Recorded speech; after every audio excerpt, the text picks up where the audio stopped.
Halo, nama saya Beatrice Nauli Pohan, biasa dipanggil Bea. Role saya lead artist, currently lagi di suatu project game mobile. Game favoritnya sih FF7, Dragon Age. FF7 sih karena kayaknya emang karena game itu game FF pertama. Terus wah karakternya keren banget, CG-nya keren banget, story-nya juga bagus. Dan kayaknya waktu itu nggak tahu sih, rasanya pengalaman baru aja ngeliat wah game bisa seindah ini gitu. Dragon Age suka karena lore-nya bagus, terus dia bisa aku kayak bisa ngerasa punya companion dan jadi hero di suatu cerita fantasi, dan kedekatannya tuh luar biasa gitu. Mereka bisa ngadirin interaksi dan cerita tuh bagus banget, writing-nya bagus. Terus sekarang lagi suka Fire Emblem Three Houses. Ya, yeah, Three Houses. Kalau dulu sih nggak kepikiran, aku ingin masuk ke industri game. Waktu itu cuman kepikirannya emang, aku ada kesempatan untuk bareng teman-teman bikin game. Karena waktu itu kan masih kuliah gitu, jadi emang nggak kepikiran. Bahkan nggak kepikiran kalau, apakah ada industri game di Indonesia? Apakah aku sebenarnya bisa mengejar karir sebagai artis untuk game di Indonesia. Aku waktu itu sama sekali nggak kepikir, makanya ngambil jurusan pun di kuliah, even bukan DKV gitu, yang sekarang mungkin jadi favoritnya orang kalau misalnya mau ke game dev, ya nggak sih? Terus jadi emang waktu itu karena ada kesempatannya aja ditawarin, ya hayu pengen cobain bikin game. Terus kalau misalnya tiba-tiba sekarang ya industri yang zaman waktu itu nggak beda banget sama sekarang. Dulu kayak rasanya kayak anak mahasiswa punya tablet dan untuk gambar aja tuh kayaknya udah bisa ya gitu. Bukan bisa ya, kayak bukan sesuatu yang lazim, nggak tahu kenapa di jurusanku setidaknya beda banget sama sekarang keadaannya. Jadi emang dulu nggak kepikiran, tapi dijalanin dan tiba-tiba industrinya udah bisa seperti sekarang di Indonesia, jadi ya lanjut saja.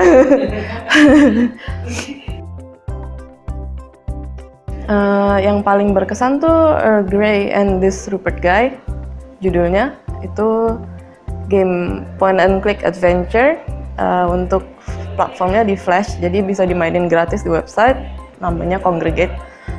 Beriklan. Terus itu berkesan karena sebenarnya game kecil, dikerjainnya juga cuman orangnya sedikit, gamenya juga pendek, tapi dia kayak ada story-nya meskipun nggak jelas banget. Gambarnya juga karena waktu itu suka kayak gambarnya agak-agak children illustration atau agak-agak European comic gitu kali, nggak tahu masuk kategori apa, tapi waktu itu emang itu sebenarnya aku suka sih, jadi ngerjainnya wah senang gitu.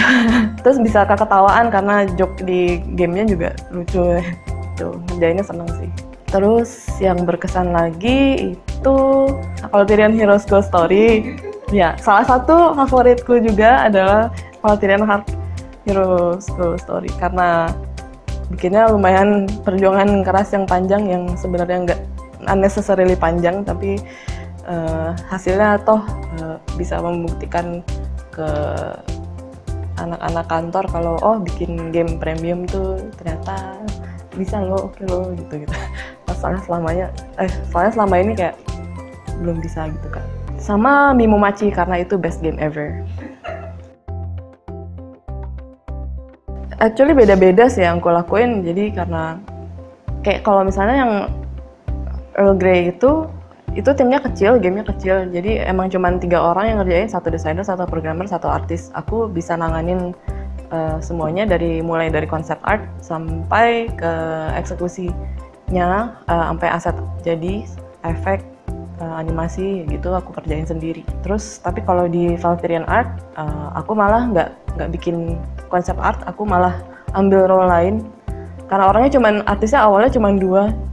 Jadi emang mesti bagi-bagi sih. Kalau yang temenku yang satu lagi kan emang lebih jago bikin konsep art dan desain karakter, ya udah dipegang sama dia. Kalau aku akhirnya nge-cover sesuatu yang lain, misalnya UI atau VFX atau misalnya ngebikin base model gitu deh. Sampai akhirnya sih sebenarnya nggak dikerjain cuma 2 orang, akhirnya bagi-bagi, akhirnya kita outsource dan ya itu sih, akhirnya aku jadi megang outsource juga, komunikasi, oper-operan aset, bikin guide, ya gitu-gitu deh. Jadi separuh nge-manage, separuh ngerjain gitu.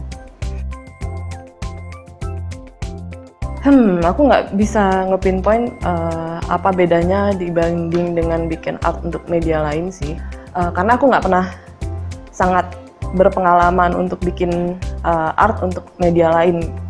Paling kan cuman apa sih, komik atau ilustrasi. Beda fungsinya sih, beda fungsinya dalam artian art untuk game itu selain harus menggugah perasaan orang yang menikmatinya, ada constraint teknis, constraint dari game design yang mempengaruhi kenapa suatu game tampilannya seperti itu.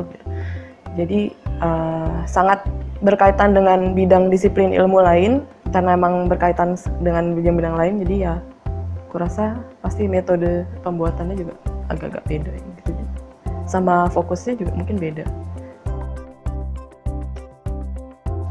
Sebagai game artist mungkin pertama fundamental art, karena emang itu elementary untuk ngerjain banyak hal di art kan, apapun itu rupanya pasti bahasanya balik ke situ-situ lagi, dan itu bahasa yang paling menurutku objektif ketika kita mau berdiskusi, mengkritik orang, ngambil keputusan, itu kita bisa membuat argumen kita jadi objektif ketika kita memiliki dasar yang kuat untuk itu. Jadi emang alasannya ya karena ini gitu, karena fundamental art itu something itu either shape or apakah warnanya, apakah value-nya, apakah siluetnya, itu kita gunakan untuk dasar argumen kita untuk menceritakan sesuatu. Ya itu sih, biar objektif pembicaraannya, jadi nggak based on feeling yang nggak berdasar gitu. Feeling ya berdasar sih penting, tapi itu kan sesuatu yang diungkapkan dari apa yang kita lihat, kita merasa, dari yang kita merasa. Tapi kenapa kita bisa merasa seperti itu?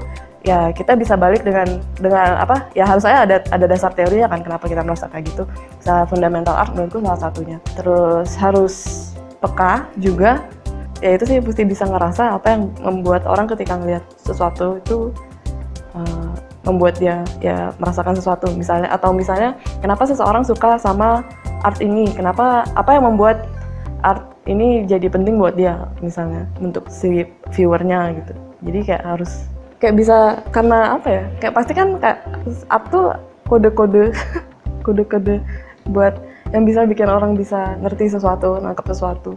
Ya kalau kita nggak peka tentang hal itu dengan pesan yang sangat subtil, kayaknya kayak kurang yahut.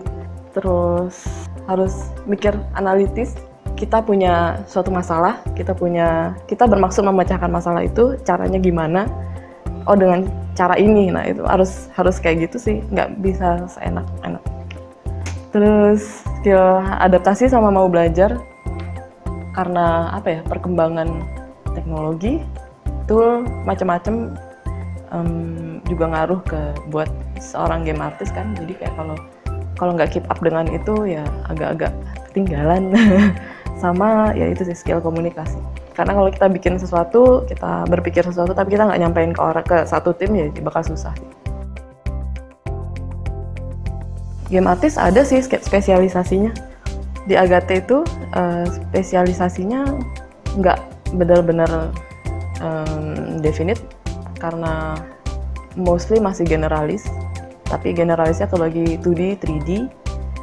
Yang biasanya spesifik banget tuh UI, kadang efek, animasi, gitu deh. Pokoknya jadi satu tim itu artisnya nggak banyak biasanya. Jadi kadang kayak satu artis megang banyak hal sekaligus. Ketika ada satu project yang mungkin berat di UI atau berat di efek, atau misalnya berat di ilustrasi karakter, nah itu bakal baru mungkin ada role-role yang disesuaikan, yang spesialisasi dari situ gitu. Misalnya ada karakter artis khusus di game ini gitu, kayak gitu sih jatuhnya setauku ya. Tapi kalau misalnya di luar sih harusnya udah sangat banyak, karena apalagi kalau yang studio besar sih. Itu bisa satu orang sangat spesifik tugasnya. Kalau yang aku pelajari sih konsep artis, karakter artis, environment artis, level artis, props artis, lighting artis, special effect, technical artis, texture artis atau shader artis, user interface, animator, apalagi ya. Terus itu juga masih bisa dibagi-bagi nih, misalnya karakter yang emang karakter artis yang ngurusin yang organik aja, atau misalnya ada yang karena heavy di mecha, mungkin ada modeler yang hard surface ya, kayak gitu-gitu sih. Jadi emang idealnya karena apa ya? Ya namanya spesialis, dia ngerjain sesuatu yang spesifik skill dia gitu, supaya jadi sangat bagus gitu kan. Dan karena memakan waktu lama, jadi emang satu orang hanya bisa mengerjakan limited amount of asset dalam satu waktu gitu lah. Makanya terspesialisasi dan budgetnya ada. Pribadi sih gue ngerasa kayak kalau kita ngeliat sekarang orang bisa akses macam-macam di internet, ya belajarlah banyak dari situ. Terus karena apa ya, akses untuk internet dan ke profesional dan works of art dari artis yang ada di luar itu lebih banyak, bisa lebih mudah diraih lah gitu sedini mungkin. Jadi ya segera dilihat dan dipelajari aja sih. Itu benefit yang dipunya anak-anak zaman sekarang dibanding saya zaman dulu. Pastiin ekspektasi kamu mau jadi game artist yang seperti apa, sama rencanain mau jadi apa supaya nggak buang-buang waktu, sama gaul di community yang bener, put your time and money di di sesuatu yang benar-benar menurutmu produktif, karena kerja keras tidak akan mengkhianati. Terus keep up dengan dunia art dan game selama waktu masih lebih banyak. Terus pelajarin hak dan kewajiban kamu apa saat bekerja. Jangan mau dikasih di upah murah. Jangan karena kamu merasa ini sesuatu yang kamu sukai, kamu rela either dibayar murah atau ya semacam itulah. Praktik-praktik yang tidak benar kamu harus menjauhi.